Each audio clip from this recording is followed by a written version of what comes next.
आज जिन्होंने देश के इतिहास में ऐसे नए नए कीर्तिमान स्थापित करके देश की सांस्कृतिक दिशा को, सामाजिक दिशा को मोड़ दिया है, ऐसे हमारे पराक्रमी सम्राट पृथ्वीराज जी चौहान, उनके आज प्रतिमा का अनावरण करने का यह सुनहरा दिन,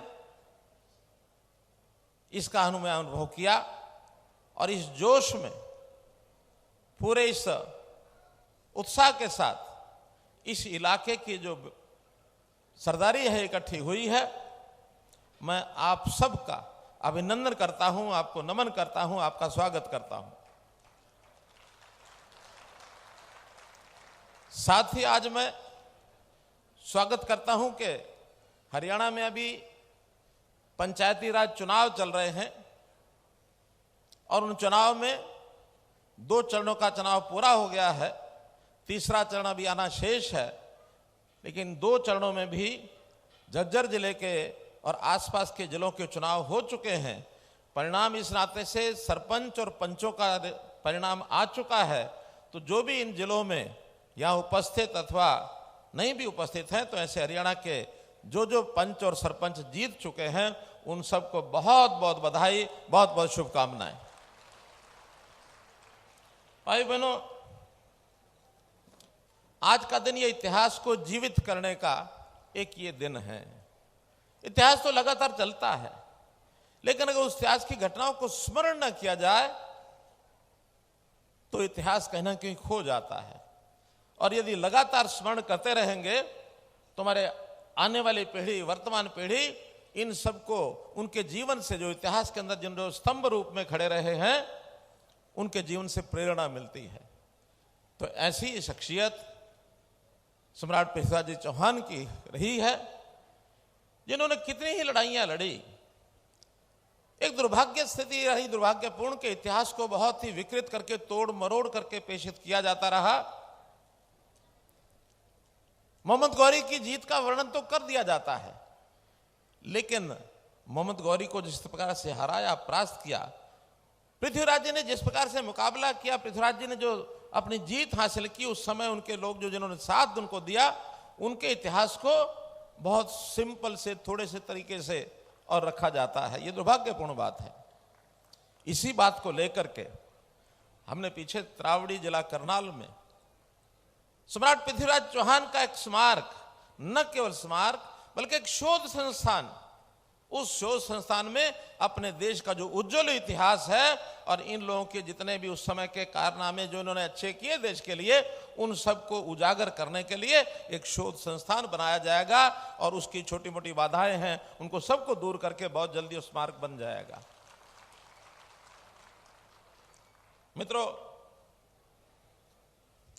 पृथ्वीराज जी चौहान का संबंध हरियाणा से बहुत गहरा रहा है। जैसा उनकी राजधानी, सौभाग्य से आज मैं वहां जा रहा हूं। एक तरफ तो यहां उनकी प्रतिमा का अनावरण करने का सौभाग्य हमको मिला, राजनाथ सिंह जी ने इनके हाथों द्वारा वो यानी एक अनावरण किया गया है, हमें सम्मिलित होने का सौभाग्य मिला। और जो सम्राट पृथ्वीराज जी चौहान की जो राजधानी हरियाणा में रही, वो हांसी में रही है। अभी 1 घंटे के बाद हमारा हांसी में कार्यक्रम है, वहां भी मैं जाकर आ रहा हूं। दोनों स्थानों का संबंध उनका, और त्रावड़ी तो मेरे अपने क्षेत्र में है ही है। तो इस प्रकार से उनके इस हरियाणा की धरती के साथ त्रावड़ी की लड़ाई हो, यह हरियाणा के क्षेत्र में, क्योंकि कहा जाता है कि हांसी एक ऐसा देश का एक ड्योढ़ी थी कि कहा जाता था कि जो आक्रांता थे, पश्चिम से जो आक्रांता आते थे, वो अगर हांसी को पार करेंगे तभी जाकर के बाकी प्रदेश और देश में आगे बढ़ पाएंगे। हांसी में उनको रोका जाता था, इसलिए पृथ्वीराज जी चौहान ने अपनी वहां राजधानी बनाई थी। और ये तथ्य बहुत लोगों को पता नहीं है। तो ऐसे महापुरुषों के बारे में, जितने भी प्रदेश के अंदर महापुरुषों के ऐसे स्थान मिलते हैं, चिन्ह मिलते हैं, उन सब पर कुछ ना कुछ कर रहे हैं। एक और आज संयोग की घटना है, बाबा बंदा सिंह बहादुर, उनका भी एक राजपूत परिवार में जन्म हुआ था। हांसी में आज उन्हीं के कार्यक्रम के लिए मैं जा रहा हूं। उनकी राजधानी जब उन्होंने युद्ध किया और मुगलों को परास्त करने का काम किया, सन 1708 ईस्वी में उनकी राजधानी भी हरियाणा में यमुनानगर जिले के अंदर लोहगढ़ में है। उस लोहगढ़ पर भी एक हम स्मारक बना रहे हैं। तो ऐसे जितने महापुरुष हुए हैं उन सबको याद करने के लिए हमने एक विशेष योजना बनाई है, संत महापुरुष विचार प्रसार योजना। ये हमने स्पेशली बनाई है ताकि इस प्रकार के संतों का, महापुरुषों की जीवनी का, उनके विचारों का प्रसार हम समाज में करेंगे तो समाज के अंदर उनका एक जिसको कहना चाहिए एक स्वाभाविक उत्थान होगा, नैतिकता बढ़ेगी, मनोबल बढ़ेगा, उत्साह आएगा, जोश आएगा। और ये जो हरियाणा कभी एक समय में बहुत सी ऐसी विकृतियां हमारे समाज में जो आई हुई थी उनको दूर करते हुए आगे बढ़ रहे हैं। हमारे समाज का जोश बढ़ रहा है। वैसे तो बहुत बहादुर हरियाणवी कौम है और वो इसी में से सिद्ध होती है कि देश की आबादी के हम सिर्फ 2% हैं। हरियाणा की आबादी देश की आबादी का 2% है। लेकिन अगर सेना की सेवा में यहां की संख्या का अनुपात अगर मैं आपको बताता हूं, आदरणीय रक्षा मंत्री जी तो उस बात को जानते हैं, आप भी जानते होंगे, लेकिन फिर भी बार बार उल्लेख करने का मन करता है कि हम उसमें 10% हिस्सा रखते हैं। 10% मित्रों, सेना में जाने का हमारे युवक का एक मनोबल, उत्साह होता है। युवा हमारा बड़ा, जिसको कहना चाहिए संघर्षशील।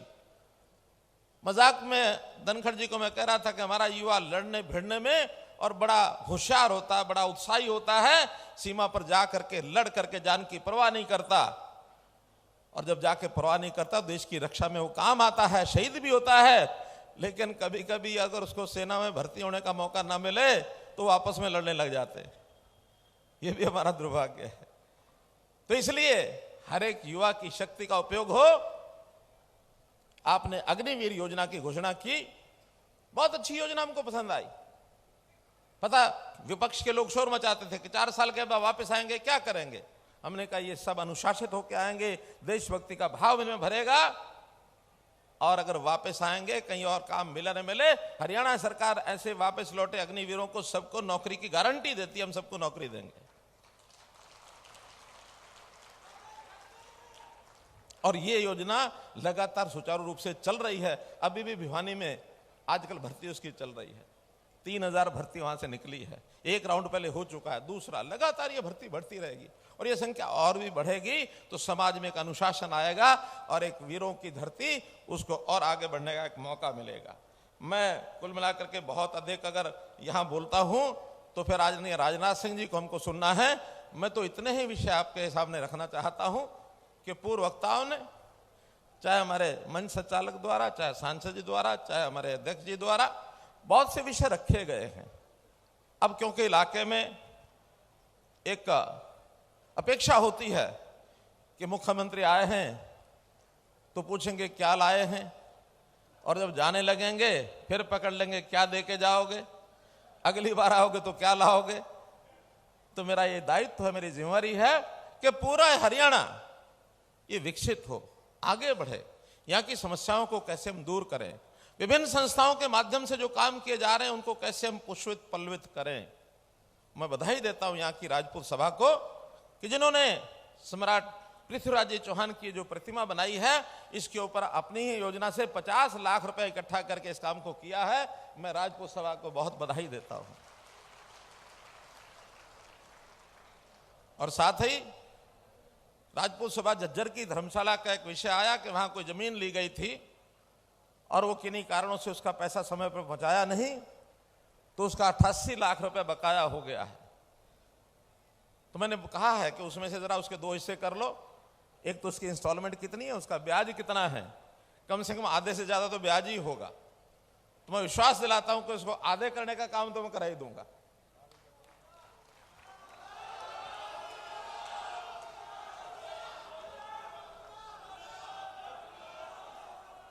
सुनिए सुनिए सुनिए सुनिए सुनिए सुनिए सुनिए सुनिए आप कह रहे हैं पूरा, मेरी एक कठिनाई है उसमें। कठिनाई क्या है कि सरकारी नियम होते हैं, उन नियमों में जो उसकी मूल राशि होती है, जो, अरे सुन लो भाई, सुन लो, अरे सुन लो, सुन लो, अरे सुनो तो सही, सुनो, सुनो तो सही, सुनो तो सही, आगे बोलने तो दो, मुझे बोलने तो दो। अरे बोलने तो दो, अभी इतना जल्दी मत करो, जल्दी करोगे तो फिर बाकी रह जाएगा जो और मैं बोलने वाला हूं, बाकी सब रह जाएगा। अभी तो छोटी आइटम से शुरू किया मैंने। एक नियम होता है, सुनो, नियम होता है कि जो जमीन का ओरिजिनल रेट इंस्टॉलमेंट होती है उसको कानूनन कोई माफ नहीं कर सकता, इसलिए वो जितनी राशि होगी, मैंने कहा उसका पता करें। अगर वहां माफी नहीं भी होगी तो कहीं से उपलब्ध कराएंगे, और उपलब्ध करा के भी संस्था को कहेंगे कि भाई आपको ना करना पड़े, लेकिन वहां जमा कराने के कहीं से भी मदद करेंगे। हाँ, भवन के लिए हर जगह, धर्मशालाओं के लिए 5-11 लाख मेरा खाते में से नेचुरली जाता है, लेकिन यहां मैं भवन में जो उसकी कीमत, जो उसका खर्च आएगा 21 लाख रुपया, उसके लिए अनाउंस करता हूं। अब जहां तक इलाके के विकास की बात है, बहुत सी बातें लिख के दी हैं, लेकिन ये सारी मांगें कुछ तो 1-2 दिन पहले ही मिली हैं, कुछ आज मंच पर बैठे बैठे मिली हैं। तो हर एक का एक फिजिबिलिटी रिपोर्ट लेनी पड़ती है, वो अभी डिपार्टमेंट से ली नहीं गई है। लेकिन हाँ, आपके जो आए हुए काम हैं उसमें जहां तक सड़कों का विषय है, सड़कों की रिपेयर है, सड़कें नई बनाने की जो बात आई हुई है, उसमें पूरे जिले में पीडब्ल्यूडी की 100 करोड़ रुपए की सड़कों का मुरम्मत और नई बनाने का काम ही आपका कराया जाएगा। 100 करोड़, एक नहीं 100 करोड़।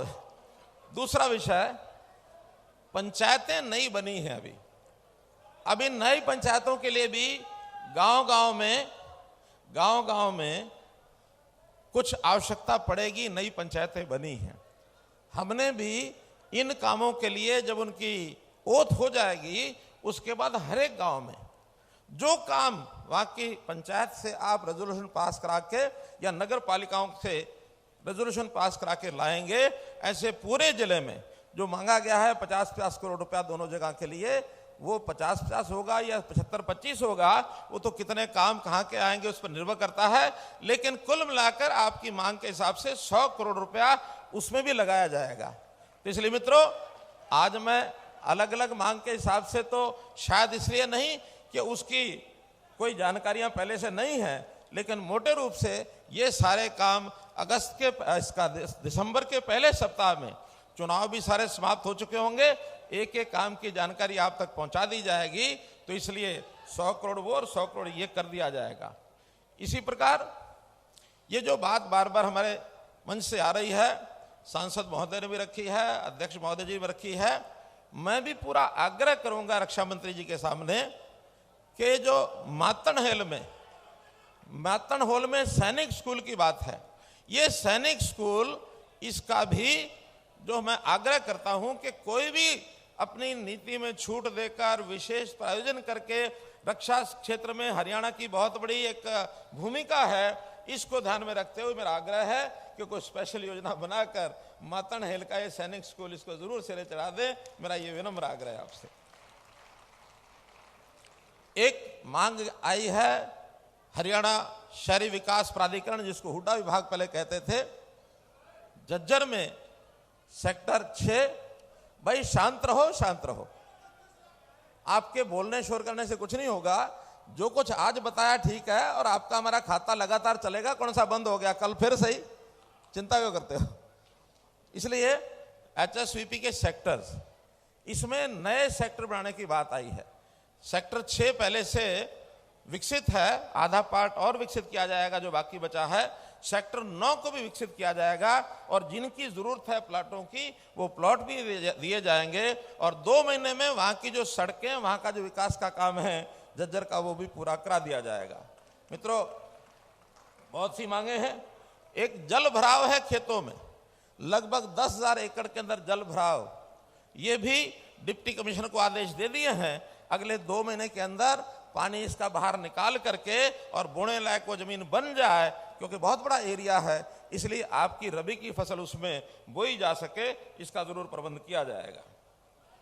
फिर किसान स्कूल, जो धनखड़ जी ने कहा कि किसान स्कूल है यहाँ, तो किसान स्कूल को उसको मंजूर किया जाता है। वो स्किलिंग का स्कूल, हुनर के विकास का स्कूल, उसमें तुरंत चलाया जाएगा अगले सेशन से, इसलिए वो बिल्डिंग खाली नहीं रहेगी। उस स्कूल का भी और ये काम पूरा कर दिया जाएगा। तो मित्रों, जो बातें आपके ध्यान में मैंने करानी थी वो कराई हैं। फिर भी चूंकि मैंने बताया कि डिमांड्स लेट हो गई, अगर टाइम से पहले आती तो इनका फिजिकल जो भी कोई वेरिफिकेशन कराना था, फिजिबिलिटी, वो करा के लाई जाती अभी भी चुनाव समाप्त होते ही। क्योंकि अभी चुनाव चल रहे हैं, इस महीने के अंत तक ये चुनाव सब समाप्त हो जाएंगे। दिसंबर पहले सप्ताह में इन सारी चीज़ों की प्लानिंग बना करके आप तक भेज दिया जाएगा। आपने अभी चूंकि हमारे रक्षा मंत्री जी का भाषण सुनना है, इसलिए उनके भाषण के और आपके बीच में मैं ज़्यादा न रहूं। मुझे जो कुछ कहना था मैंने कहा। कोई बात रह जाए तो भाइयों भूल चूक लेनी देनी। बहुत बहुत धन्यवाद।